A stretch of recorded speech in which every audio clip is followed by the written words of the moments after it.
రాజంపేటను జిల్లా కేంద్రంగా ప్రకటించాలన్న డిమాండ్ మరోసారి ఉధృతమైంది. ఈ విషయంలో పోరాటం కొనసాగుతుందని రాజంపేట నియోజకవర్గ టీడీపీ ఇన్ఛార్జ్ చమర్తి జగన్మోహన్ రాజు స్పష్టం చేశారు. రాజంపేట పట్టణంలోని టీడీపీ కార్యాలయంలో ఏర్పాటు చేసిన మీడియా సమావేశంలో చమర్తి జగన్మోహన్ రాజు మాట్లాడారు. రాయచోటి, రైల్వే కోడూరు, సిద్ధవటం, ఒంటిమిట్ట మండలాలకు రాజంపేట సమాన దూరంలో ఉండటం వల్ల ప్రజలకు సులభ సౌకర్యాలు అందించే కేంద్రంగా రాజంపేట సరైన ఎంపిక అని ఆయన పేర్కొన్నారు. రాజంపేటను జిల్లా కేంద్రంగా సాధించే లక్ష్యం కోసం అవసరమైన చర్యలను పార్టీ నాయకులు, కార్యకర్తలతో కలిసి కొనసాగిస్తామని తెలిపారు. ఈ నేపథ్యంలో ముఖ్యమంత్రి చంద్రబాబు నాయుడుతో చర్చలు జరిపి రాజంపేటను జిల్లా కేంద్రంగా ప్రకటించేలా ఒప్పిస్తామని చమర్తి జగన్మోహన్ రాజు చెప్పారు. ప్రాంత అభివృద్ధి దిశగా త్వరలోనే కీలక చర్యలు తీసుకుంటామని ఆయన వెల్లడించారు.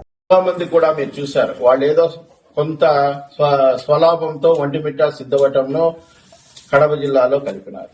ఈ రోజు గొప్ప విషయం ఏమంటే సిద్ధవటం సోదరులు కొంతమంది ఎంఆర్ఓ గారిని కలిశారు.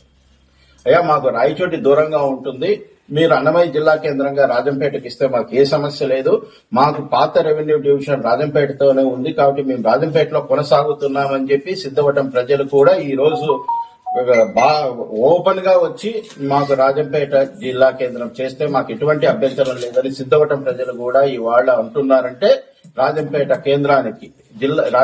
జిల్లా కేంద్రం కావడానికి ప్రజల యొక్క సెంటిమెంట్ ఎంత ఉందో గుర్తించాలని చెప్పి మీకు తెలియజేస్తున్నాను.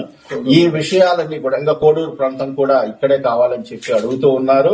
ఇక్కడ ప్రజల యొక్క ఆకాంక్ష ఇది, ప్రజల యొక్క సెంటిమెంట్ ఉంది.